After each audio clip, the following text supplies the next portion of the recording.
Hello student, welcome to my channel Banking Baba. My name is Vishwajit Shah. You can join me on YouTube for quant and reasoning free lecture. तो आज हम करने वाले arithmetic question जो पिछले साल में पूछा गया था।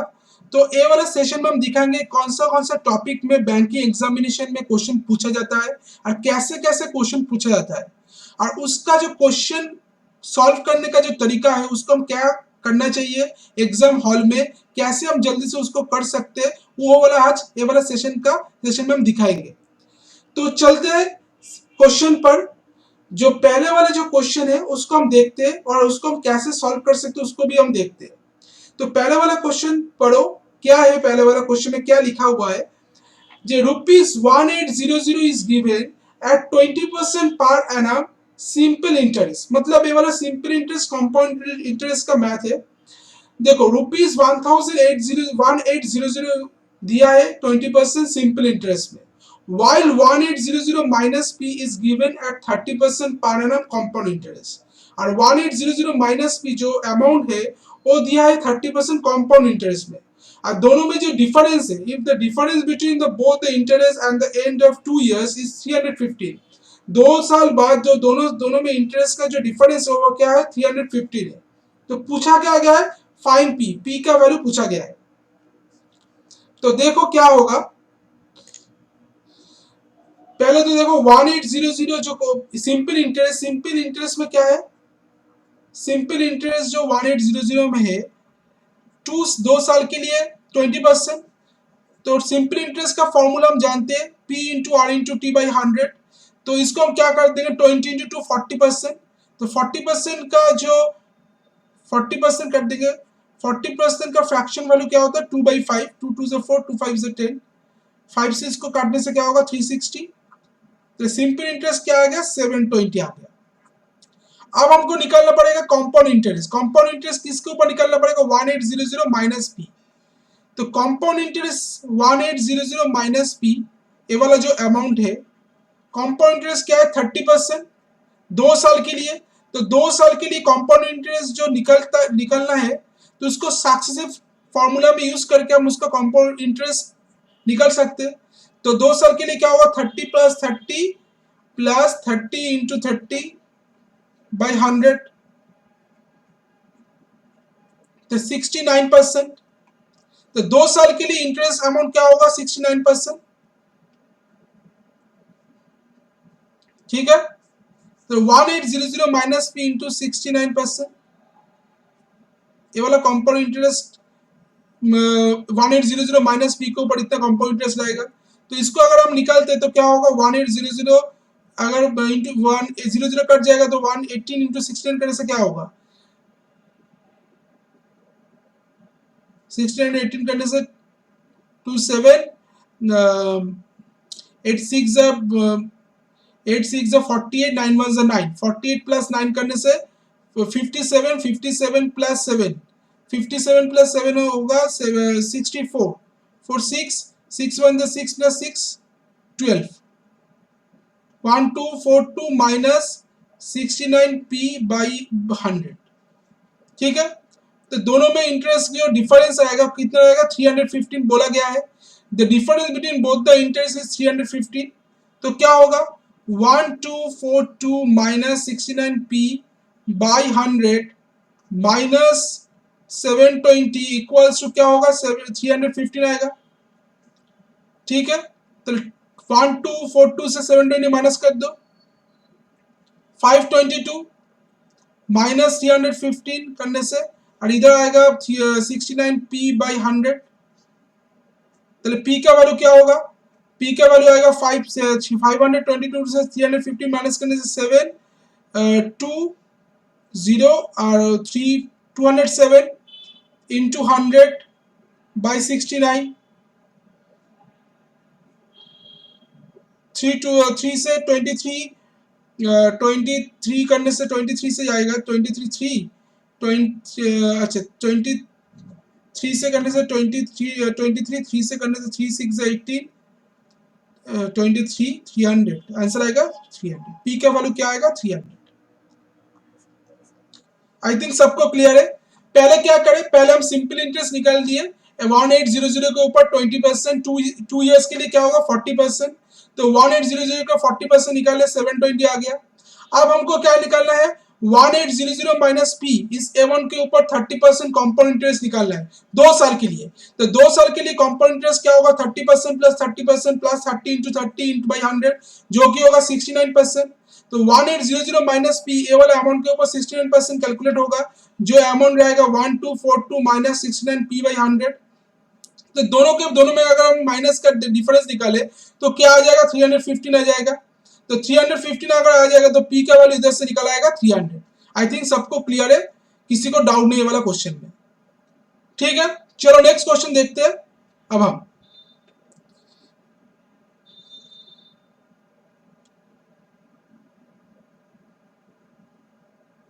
आई थिंक किसी को डाउट नहीं है, चलो देख नेक्स्ट क्वेश्चन देखते हैं क्या है। क्वेश्चन नंबर 2 क्या है, 3 partners A B and C invested their amount in the ratio 7:5:3। तो 3 पार्टनर है ए बी सी जो अमाउंट इन्वेस्ट किया है कितना रेशियो में 7:5:3 रेशियो में। Eight the end of 6 month 6 month के बाद ए विथड्रॉ हिज अमाउंट अपना अमाउंट को उठा लिया है such that his total investment will be equals to his initial investment। ऐसा बोला नहीं है पूरा उठा लिया है, जो बोले जो उठा ली कुछ अमाउंट उठा लिया है उसके बाद जो अमाउंट था वो क्या था सी के इनिशियल इन्वेस्टमेंट का इक्वल था। तो ए लाइन को अच्छी तरह समझो पहले क्या बोला है। बहुत सारा स्टूडेंट इधर ए वाला लाइन में गड़बड़ कर देता है। A withdraw his amount such that his total investment will be equals to C's initial investment।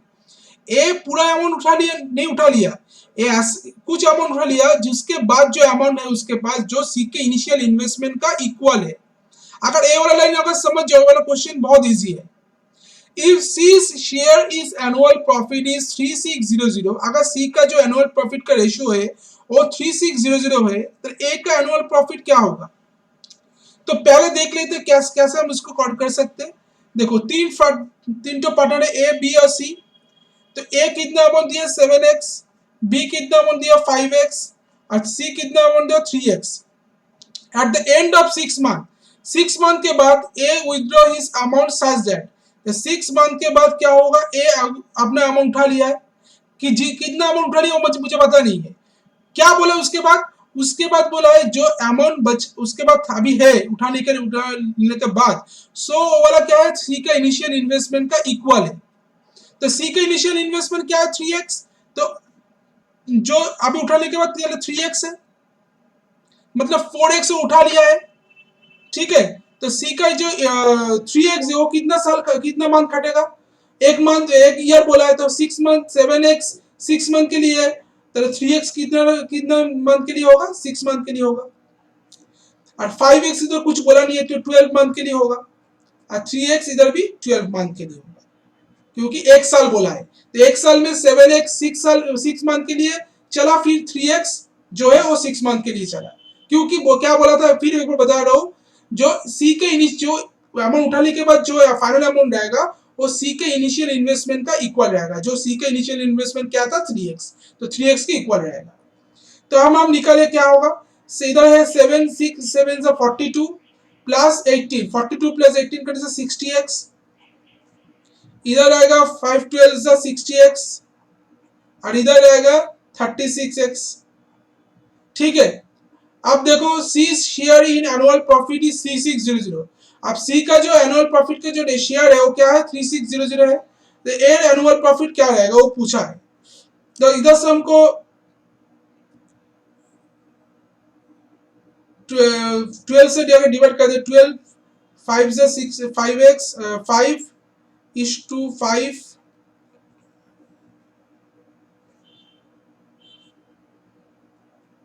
और इधर आएगा 3। तो सी का प्रॉफिट का एनुअल प्रॉफिट क्या है 3600। तो ए का एनुअल प्रॉफिट क्या होगा बोला है। तो 3 का रेशियो प्रॉफिट रेशियो क्या है 3x 3। तो 3 का मतलब आएगा 3600 है तो 3 कितना सा 3600 होता है 1200। तो ए को भी 1200 से मल्टीप्लाई कर देते हैं तो कितना आएगा 6000। ठीक है, तो सी का जो प्रॉफिट रेशियो था, प्रॉफिट शेयर था, वो 3600 था, और रेशियो क्या था 3, तो 31200 गुना 3600 आता है, तो 51200 क्या होगा 6000। आई थिंक क्लियर है सबको, किसी को कोई डाउट नहीं है वाला क्वेश्चन में, 6000 आंसर आएगा। चलो नेक्स्ट क्वेश्चन देखते हैं अब हम। क्वेश्चन नंबर 3 क्या बोला है, A and B sold two articles at 25% profit and 40% profit respectively. A और बी दो आर्टिकल बेचा है तो 25% प्रॉफिट में, तो 40% प्रॉफिट में। इफ टोटल प्रॉफिट इज ₹178, अगर टोटल प्रॉफिट 175 रहता है, and the cost price of A is 120 less than B, अगर ए का कॉस्ट प्राइस बी से 120 कम रहता है, तो find the cost price of B, B का कॉस्ट प्राइस क्या होगा। ठीक है, तो क्या बोला है, एक दोनों आर्टिकल है ए और बी, ए को बेचा है 25% प्रॉफिट में, बी को बेचा है 40% प्रॉफिट में, और टोटल प्रॉफिट वो भी दे दिया है 178, और क्या बोल दिया, ए का कॉस्ट प्राइस बी से 120 कम होगा, तो कॉस्ट प्राइस ऑफ बी पूछा है, तो कॉस्ट प्राइस ऑफ बी क्या होगा एक्स, तो कॉस्ट प्राइस ऑफ ए क्या होगा एक्स माइनस 120। ठीक है, आप ए बेचा कितना में 25% प्रॉफिट में, तो 25% प्रॉफिट मतलब क्या है, 25% मतलब 1/4, और 40% मतलब क्या है 2/5। तो ए बेचा है 25% प्रॉफिट में, तो कितना जो प्रॉफिट क्या होगा 1/4 होगा, प्लस एक्स माइनस 120, ये वाला क्या होगा 2/5 इक्वल्स टू 170 आएगा 78। ठीक है, तो एक्स का वैल्यू इधर से निकल सकते हैं हम।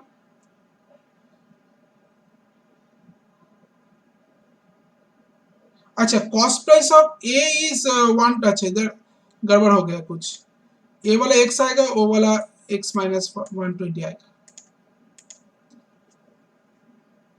ए वाला एक्स आएगा, ए वाला एक्स माइनस 120 आएगा।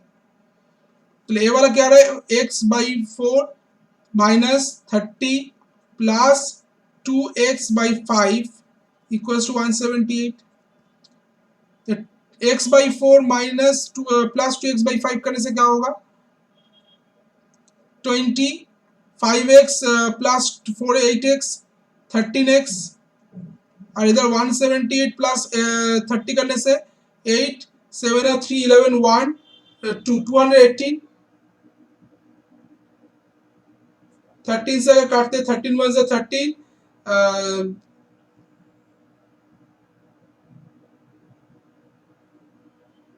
गड़बड़ हो रहा है क्या, 178 0, ओ अच्छा 0 आएगा ये वाला, তাহলে वो 13 1 से 13 70 रहता 13 6 है, x के वैल्यू आएगा 16 20 320, x का वैल्यू आएगा 320। ठीक है, तो x का वैल्यू क्या आएगा 320। फिर दिखा दे रहे देखो कॉस्ट प्राइस ऑफ b क्या है x, जो बोला है कॉस्ट प्राइस ऑफ a क्या होगा b से 120 कम है, तो कॉस्ट प्राइस ऑफ b होगा x और कॉस्ट प्राइस ऑफ a होगा x माइनस 120। तो 25% मतलब क्या है 1/4, 40% मतलब क्या है 2/5।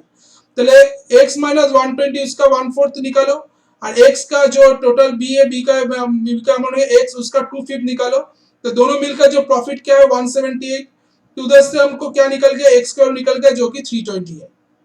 तो x का वैल्यू क्या होगा 320, क्योंकि x ही पूछा है find the cost price of b, b का कॉस्ट प्राइस हम क्या पकड़े थे x पकड़े थे, तो b का कॉस्ट प्राइस क्या होगा 320 होगा। आई थिंक सबको क्लियर है। चलो नेक्स्ट क्वेश्चन देखते हैं। क्वेश्चन नंबर 4 क्या बोला है, B's age is 10 years older than A if the ratio of B's age 11 years hence and C's present age is 3:2, at present C's age is twice of A's age, what will be the age of C after 7 years? B's age 10 years older than A, क्या बोला B A से 10 years बड़ा है, अगर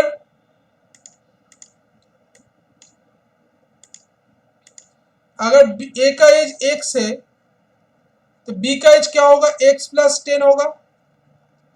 ठीक है, If the ratio of B's age 11 years hence and C's present x plus 10 plus 11 and सी का present as, तो क्या होगा? सी का प्रेजेंट एज इधर कुछ बोला नहीं है, तो सी का प्रेजेंट एज हम मान लेते हैं y इक्वल्स टू क्या होगा? 3/2 at present C's age is, अच्छा C's age is thrice of age age बोल दिया है, तो इधर क्या होगा? थ्राइस ऑफ एज एज मतलब ए का एज का 3 गुना। ए का एज क्या है? x, तो 3 का एज क्या होगा? 3x, तो इधर भी हम 3x लिख सकते हैं। ठीक है, तो what will be the age of C after 7 years. अच्छा, तो इसको हम अगर सॉल्व कर दे 9x equals to 2x plus 21 into 2 करने से 2 2 2 1 2 2 to the 42, 9x minus 2x 7x, 7x equals to 42, x का वैल्यू क्या होगा? 6। जब x का वैल्यू 6 आ गया तो क्या है? तो क्या बोला था? सी का एज आफ्टर 7 इयर्स क्या होगा? सी का एज क्या होगा? पहले तो न्यू वाला निकाले, 3x 3 इंटू 6 18 होगा प्रेजेंट एज, और उससे 7 इयर्स बाद में उसका एज क्या होगा? 25 इयर्स। आंसर आएगा 25 इयर्स। सी का एज 7 इयर्स बाद क्या होगा? 25 इयर्स।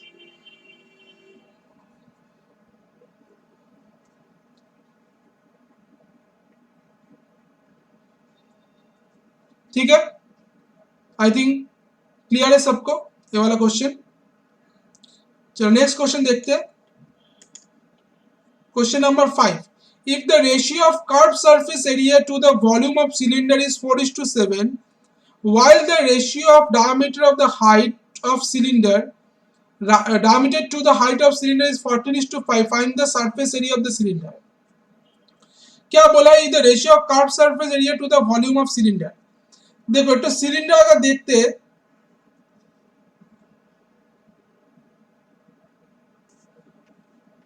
सिलेंडर का ऐसा होता है, तो इसका surface area, curve surface area क्या है? कर्व सरफेस एरिया का फॉर्मूला क्या है? कर्व सरफेस ए वाला जो एरिया है इसका बोला है, तो कर्व सरफेस एरिया क्या होगा? 2 पाई आर एच, और वॉल्यूम का फॉर्मूला क्या है? जानते हैं, पाई आर स्क्वायर एच। ठीक है, तो ये the ratio of curve surface area to the volume of cylinder is 14:7, और डायमीटर और हाइट का जो रेशियो है क्या है? 14:5 है। तो पहले देखो कर्व सरफेस एरिया क्या है? 2 pi r h by pi r square h equals to क्या है? 4:4/7 होगा। पाई पाई कट गया, आर से r square, h h cut गया, तो 2 से इधर कट गया 2, तो आर का वैल्यू क्या है? 7/2 है, जो कि है 3.5। ठीक है, अब क्या बोला? Ratio of diameter to the height of the cylinder is 14:5। तो अगर आर का वैल्यू 3.5 है तो डायमीटर क्या होगा? डायमीटर मतलब 2r, जो कि होगा 7। ठीक है, 7 होगा। तो अगर डायमीटर और हाइट का जो रेशियो है क्या है? 14:5 है, तो डायमीटर क्या होगा? 7/8 इक्वल्स टू 14/5, तो 7 2 is 14, तो एच का वैल्यू क्या होगा? 5/2 इक्वल्स टू 2.5। अब पूछा क्या गया है? Find the total surface area of the cylinder. तो टोटल सरफेस एरिया का फॉर्मूला क्या है? टोटल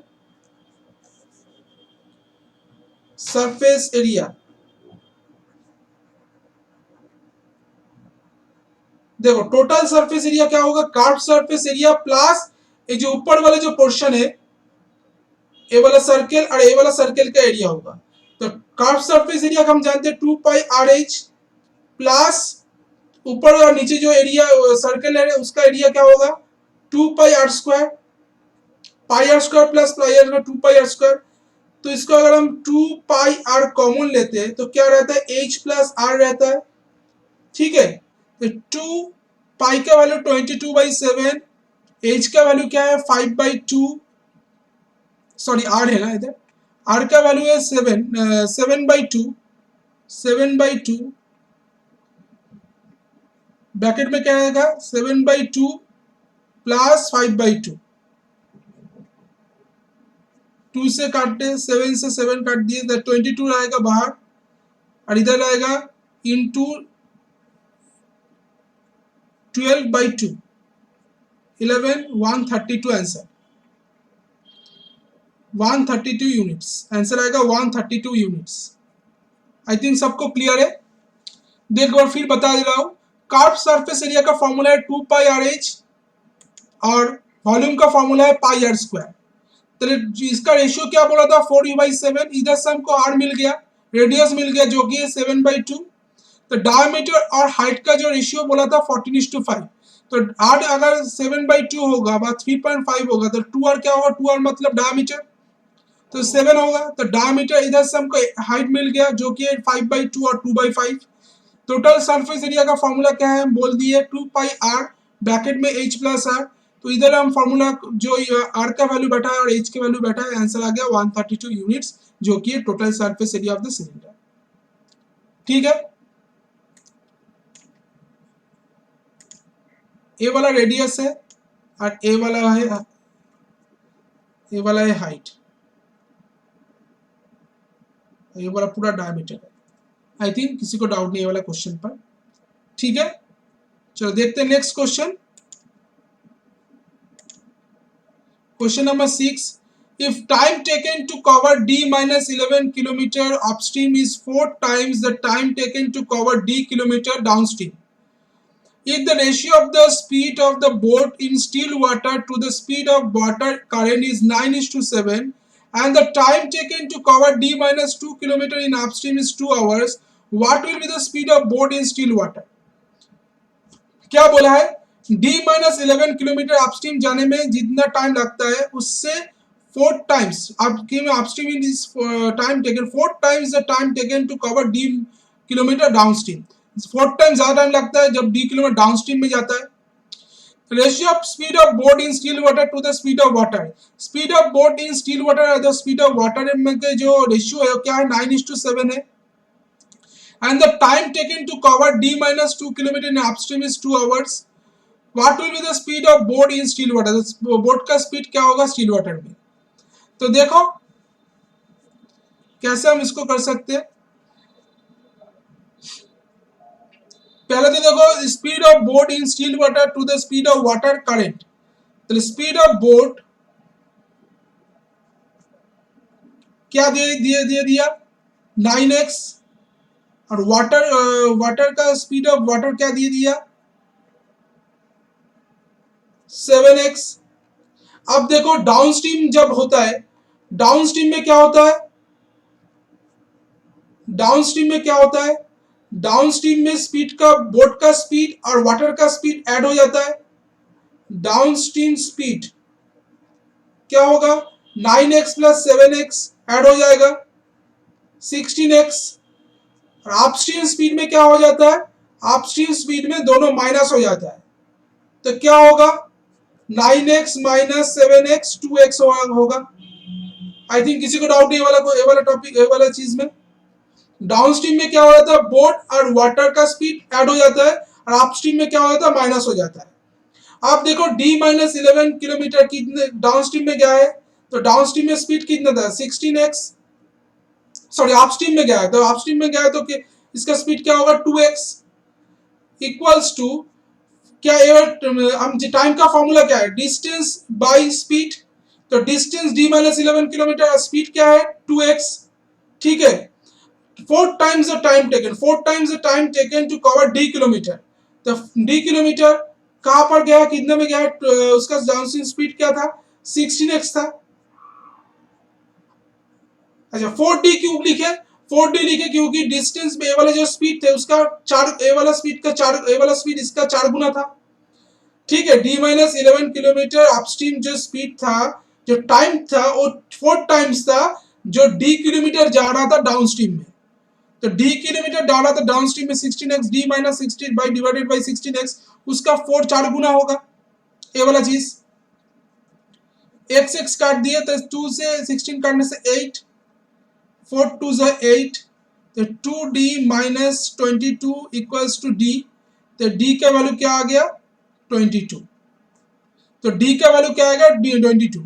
अब पूछा क्या गया है and the time taken to cover d-2 kilometre upstream in 2 hours.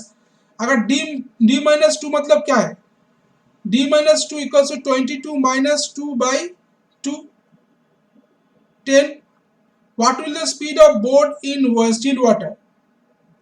तो स्पीड ऑफ बोट क्या रहेगा, ये वाला डाउनस्ट्रीम, ये वाला क्या है अपस्ट्रीम स्पीड है। अपस्ट्रीम स्पीड क्या है 10। हमको पूछा क्या गया है, हमको पूछा गया है बोट का स्पीड क्या होगा स्टिल वाटर में।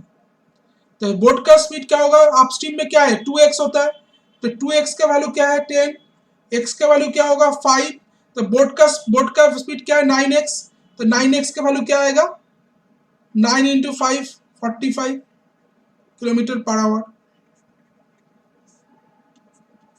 आई थिंक क्लियर है किसी सबको। देखो एक बार फिर बता रहा हूं, d-11 किलोमीटर अपस्ट्रीम में जा रहा था, जो टाइम लग रहा था वो d किलोमीटर डाउनस्ट्रीम में जाने का 4 गुना था। d किलोमीटर जो डाउनस्ट्रीम में जा रहा था जितना लग उसका 4 गुना था, जब d-11 किलोमीटर वो अपस्ट्रीम में जा रहा था। तो अपस्ट्रीम स्पीड तो हम निकल चुके थे 2x और डाउनस्ट्रीम स्पीड हम निकाल चुके थे 16x। तो d-11 by 2x equals to 4d by 16x। तो इधर से हमको d का वैल्यू मिल गया 22। अब क्या बोला है d-2 किलोमीटर वो जा रहा है अपस्ट्रीम में 2 आवर्स में।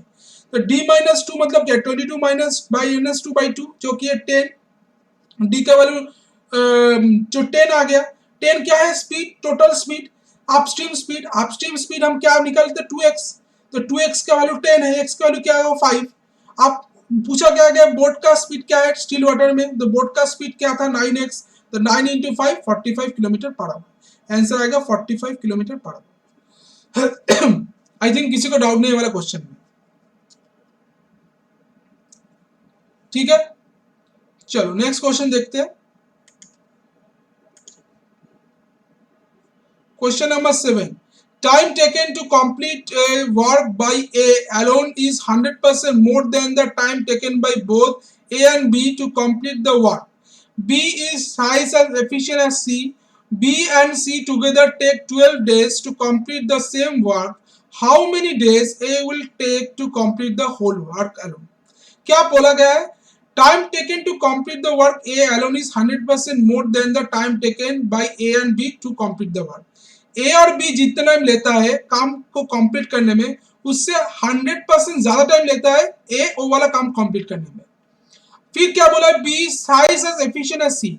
बी सी से 3 गुना एफिशिएंट है। B and C together take 12 days to complete the same work.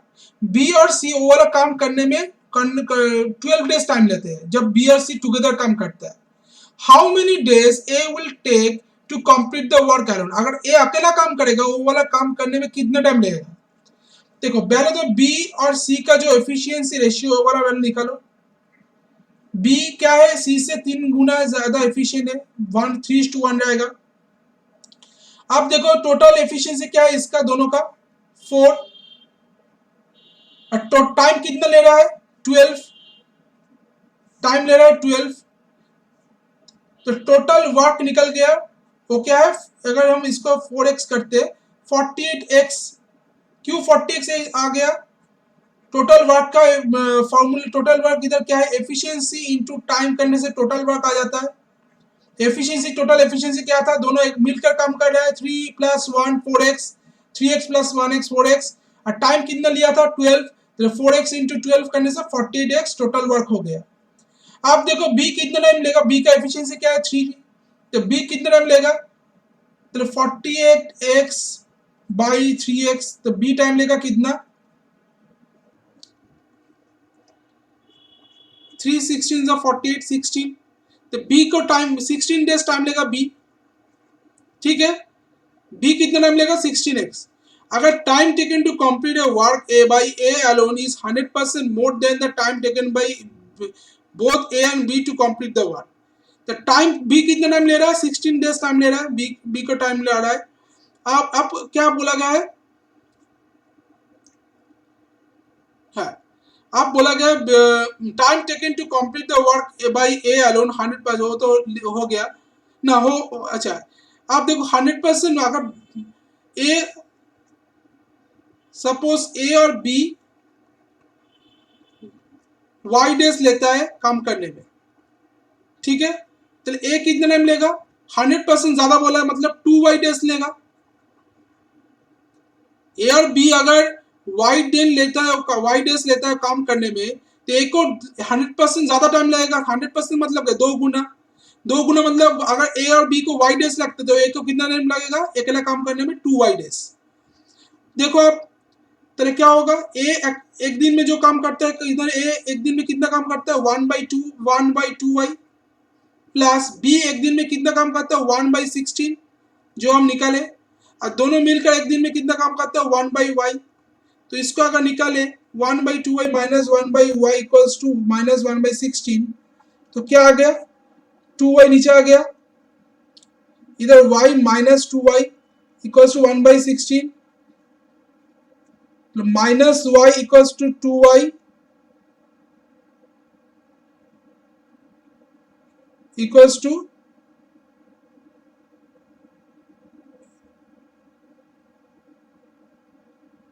2y square होगा, 16 माइनस माइनस कट दिए, y कट गया एक तो, 2 से 8 और 2y तो पूछा था, सॉरी ये पूछा था,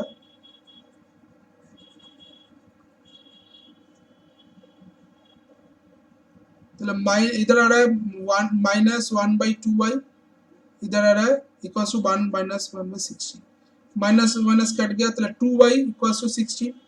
तो ए को कितना टाइम लग रहा है, ए को टाइम लग रहा है 16 डेज, क्योंकि ए को पूछा क्या गया था, ए कितना टाइम ले रहा है वो वाला काम करने में, तो ए कितना टाइम ले रहा था 2y डेज, तो 2y का वैल्यू क्या आ गया 16, तो ए कितना टाइम ले रहा है 16 डेज टाइम ले रहा है वो वाला काम कंप्लीट करने में। ठीक है, आई थिंक किसी को डाउट नहीं है। अगर आप लोग चाहते हैं हम मैं टॉपिक वाइज एरिथमेटिक सॉल्व कराओ, तो मुझे एक बार कमेंट बॉक्स में लिख देना है जो टॉपिक वाइज एरिथमेटिक चाहिए, और टेलीग्राम में भी आप सेंड कर सकते हो। अगर कुछ क्वेरी होगा तो टेलीग्राम में भी मेरा सेंड कर सकते हो, टेलीग्राम आईडी मेरा पहले सेशन के बाद दिया हुआ, उसको उससे देख लेना, और डिस्क्रिप्शन में भी दिया रहेगा, उधर से देख लेना, ज्वाइन हो जाना। अगर टॉपिक वाइज एरिथमेटिक चाहते हो जैसे ratio proportion profit and loss, तो उधर में भी लिख सकते हो, हमको टॉपिक वाइज अरिथमेटिक क्वेश्चन चाहिए। ठीक है, चलो नेक्स्ट वाला क्वेश्चन देखते हैं अब हम।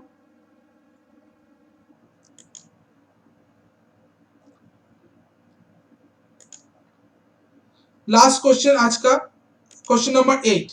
क्या बोला, 40 man can complete A work 48 days. 40 man एक तो काम को कंप्लीट करने में 48 डेज लगाता है। 64 man started for the same work, 64 man same work started किया फॉर एक्स डे, एक्स दिन के लिए। आफ्टर एक्स डे खत्म होने के बाद 32 मैन इंक्रीज हो गया। So the remaining work is completed in 16 2/3 days. जो रिमेनिंग वर्क था वो 16 2/3 डे में कंप्लीट हो गया। Find the value of x, x का वैल्यू क्या आएगा। तो पहले देखो 40 मैन कितना दिन में काम को कंप्लीट करता है, 48 डे में। आप देखो 64 मैन स्टार्ट किया काम को, the same work for x day के बाद क्या किया, 32 मैन इंक्रीज हो गया। सो द रिमेनिंग वर्क, जो रिमेनिंग वर्क था वो कितने दिन में कंप्लीट हो गया, 16 2/3 डे में। अब क्या पूछा गया है, एक्स का वैल्यू पूछा गया है। तो क्या है, 40 मैन कितना डे में कंप्लीट करते हैं, 40 मैन कंप्लीट करते हैं 48 डेज में।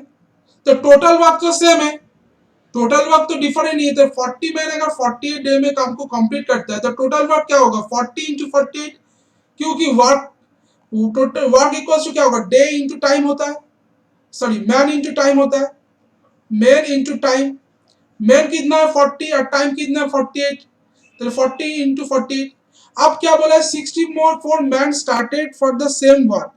64 मैन स्टार्ट किया काम को, काम कितना दिन किया, एक्स डे किया, तो 64 इंटू एक्स होगा, plus after x days 32 man increase, कितना मैन इंक्रीज किया 32, तो 64 पहले था, अभी 32 बढ़ गया, तो क्या होगा 4 + 2 6, 6 + 3 9, 96 होगा। So the remaining work is completed in 16 2/3 days. तो 96 मैन कितना दिन में काम को कंप्लीट किया, 16 2/3 डेज में। 50/3 डेज में। तो find the value of x, x को पूछा गया है, एक्स का वैल्यू क्या होगा। तो 3 से अगर इसको काटते हैं 32 आ रहा है, चलो इधर आ गया 32, ये तो प्लस था,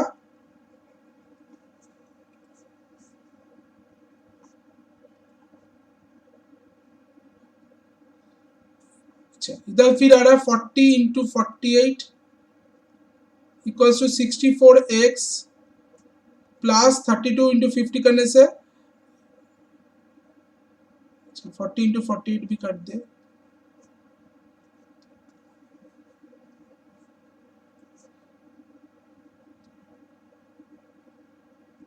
वन 1920 और इधर आ रहा है 5 2 से 10, 3 5 6 15 16 1600।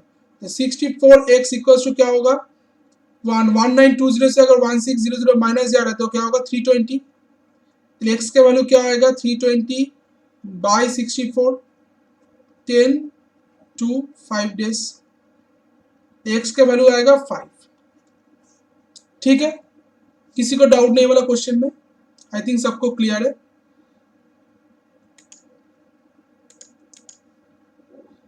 अगर सेशन को अच्छा लगे तो लाइक शेयर और सब्सक्राइब कर लेना चैनल को इधर। और किसी को अगर टॉपिक वाइज अरिथमेटिक का वीडियो चाहिए, लेसन चाहिए, तो मेरा कमेंट बॉक्स में लिख सकते हैं। और ये वाला मेरा टेलीग्राम आईडी है, इधर जो अगर ये वाला क्वेश्चन, ये वाला सेशन का पीडीएफ चाहिए तो आप टेलीग्राम में ज्वाइन हो जाइए, टेलीग्राम से आपको पीडीएफ मिल जाएगा। ठीक है, तो आज के लिए इतना ही, थैंक यू, गुड बाय।